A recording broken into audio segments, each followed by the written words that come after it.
What's up, guys? My name is Matthew. If you're new to the channel, I own Shiny Mana Collectibles, a collectibles business based in Heflin, Alabama. I have a eBay store, a TCG player storefront, and a local booth at the Vendors Mall here in Heflin that I run, and a stock full of collectibles like toys, trading cards, video games, plushies, and all that good stuff. So not just Pokemon, but a lot of it is Pokemon and Yu-Gi-Oh cards and all that good stuff. So I've been running it for about a year and a half now, and I'm trying to build it up into a full-time, legitimate income that I can run, and my fiance Summer will be helping me out with that. She loves helping me out with this business, but we're trying to build this into a full-time, legitimate income. So if you're looking to stick along for that journey, you want to see me turn this into something that's a little more significant, be sure to subscribe to the channel, and let's connect up. If you have anything for sale that you want me to purchase from you, bulk or singles that I'd be interested in, just hit me up on Instagram. Shiny Mana Collectibles right there on Instagram. So link in the description below. But let's get into the discussion. So first up, I have right here the card show. My first card show is coming up very soon. It's January the 3rd. Where's that? A couple weeks from now. I'm not quite sure what to expect from the show. I'll be honest. I watched a lot of vendor content, but this is a smaller local show. Like, I think it's 50 vendor tables, and I think it was, or it might have been 100 vendor tables. I think it was 50, and the tables are 50 a piece. So I got my table reserved. I'm gonna be up there vending. Gonna be selling a lot of Pokemon and a lot of Yu-Gi-Oh cards. I'm gonna see how that market is for me.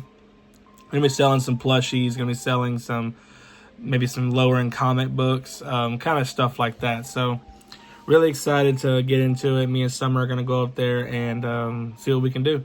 And I'm buying a lot of equipment for that because I want to do it right the first time. I know I'm gonna want to do a card show again, so I don't want to cheap out and buy cheap stuff and then have to rebuy it later. I'd rather just, I always tell Summer, my philosophy is, buy it nice or buy it twice. So, or buy once, cry once. I've heard some people say that. So that's a Dave Ramsey.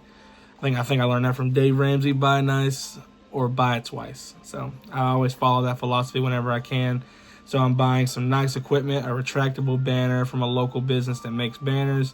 I'm going to be buying the right kind of stickers to not leave any residue on the top loaders. I'm making sure all my stuff's priced and make sure it's priced to sell, so to speak, going off of eBay sold comps, and making sure that I interact with every buyer that comes to the table. I've seen a lot of vendors just, I don't know why they even come to the show with that kind of an attitude for their customers. So it blows my mind.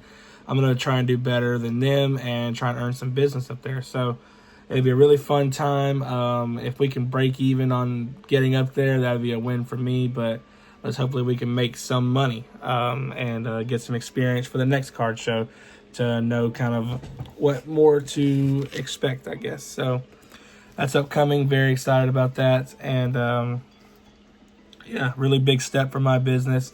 And gonna be doing some more of those in the future for sure. The other thing I want to talk about is business-wise is eBay's continued slowdown. This is not new to the collectibles industry if you've been in this for any amount of time. The eBay slowdown happens every holiday season, just about, unless you sell a specific kind of category of goods. Like some goods do better during Christmas time, some don't. So singles, they're collectibles, and trading card singles. Steel product probably does pretty good, but the collectibles singles don't do all that well because people just aren't buying those for presents. They're too niche. They don't know if the person needs them for their collection, so they're not really gonna buy too much of those. They're gonna go a little bit safer option most of the time. And a lot of people that buy for themselves year round are buying for other people right now for Christmas shopping. So it's kind of in a slowdown. I kind of expected it. That's why I'm just kind of taking it easy myself and just enjoying the holidays with my family. And once the first of the year hits, it's back to full swing. We got tax time coming up. It's going to be a really big windfall for collectibles in general around tax time. It's going to be absolutely crazy. That's what we're waiting on. So, yeah, so eBay slowed down. It's going to be picking back up after the new year, though. I'm buying aggressively right now. I'm about to start buying even more aggressively, trying to get inventory sourced for eBay TCG Player and even for the card show in general. So, yeah, that's kind of what we're looking at. eBay slowdown, but it happens every year, so it's going to be bouncing back soon. Next, we got TCG Player inventory. I am ramping up my TCG Player inventory. I just did my first bulk purchase. If you can see the cards right over here in the background. I bought about 3,000 cards from a guy local to me. And, you know, I bought it at a pretty decent rate. I thought we're going to be turning that into TCG Player bulk listings. I'm going to see if I can sell some quarter cards and make a lot of percentage. I wouldn't say a lot of money, but a lot of percentage jump. That's what it's all about with bulk, is the profit margin, not necessarily the raw number, because you don't make a lot of money doing that unless you have a pretty big scale going, which is what I'm trying to get to. So yeah, we're going to definitely look into that and ramp up the TCG Player inventory. I'm trying to get into that full swing at the start of the year. So we got card shows, eBay coming back up, inventory ramp up on TCG Player, and the Vendors Mall booth. You know, we're going to be doing a lot with that as well. I like having that physical location to go and stock weekly for customers to come and buy stuff from me. And they do buy it. I haven't had a month where I've lost money yet. I haven't made a lot of money at it, but I haven't lost money. So, you know, I think it's worth it to have that physical location on Google. People can search for me, see what I have for sale. Facebook, they can search for me, see if I have for sale. I like it a lot. So, and it's just fun to go up there. It's 5 minutes down the road for me. I just go up there and stock it. So, pretty good. That's about it as far as business goes. Everything's been going pretty good for December. It's just a little slow. But that's all right. We're making it through it and going to get started back at the new year. So, next thing we want to talk about in this video is personal collection pickups. So, Summer and I went yesterday. We went to go Pokemon hunting. We went Christmas shopping. We finished all of our Christmas shopping up, but we wanted to go Pokemon card hunting.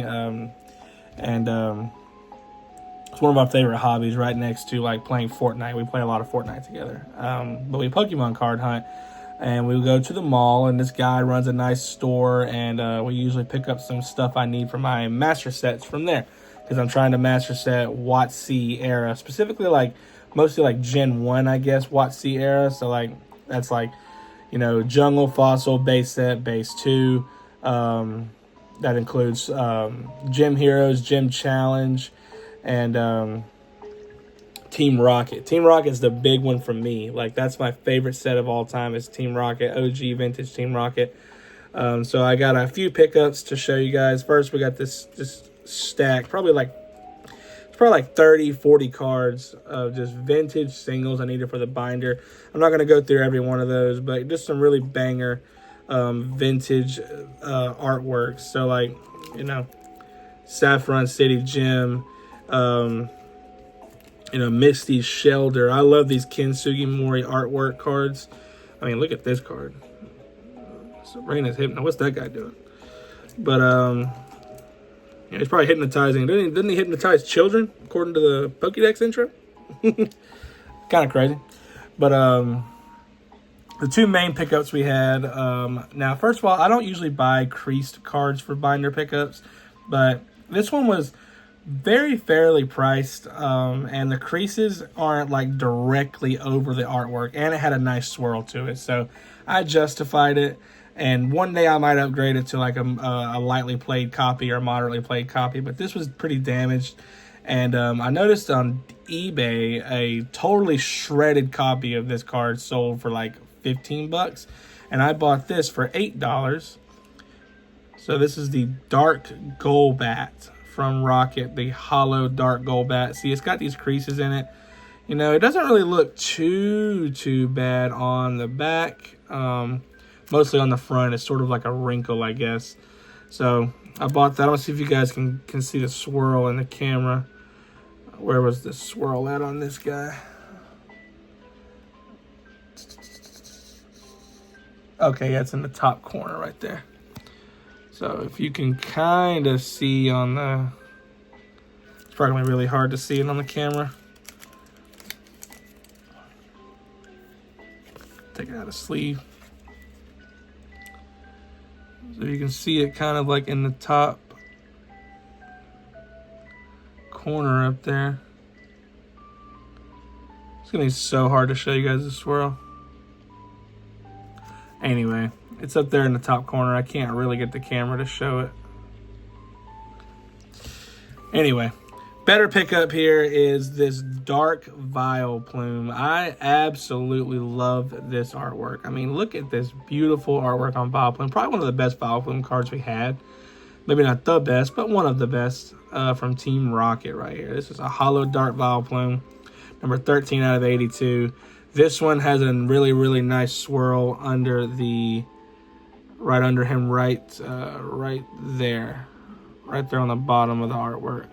If I can get the camera to pick that one up. I don't know if I'll be able to.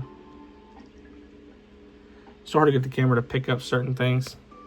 Anyway, guys, sorry to waste your time. I'm trying to show you the swirls, but pick those two cards up. Dark Vial Plume ran me about 15 bucks. The Dark Gold Bat about $8, and everything else. All together, I probably spent about 60 on this whole stack.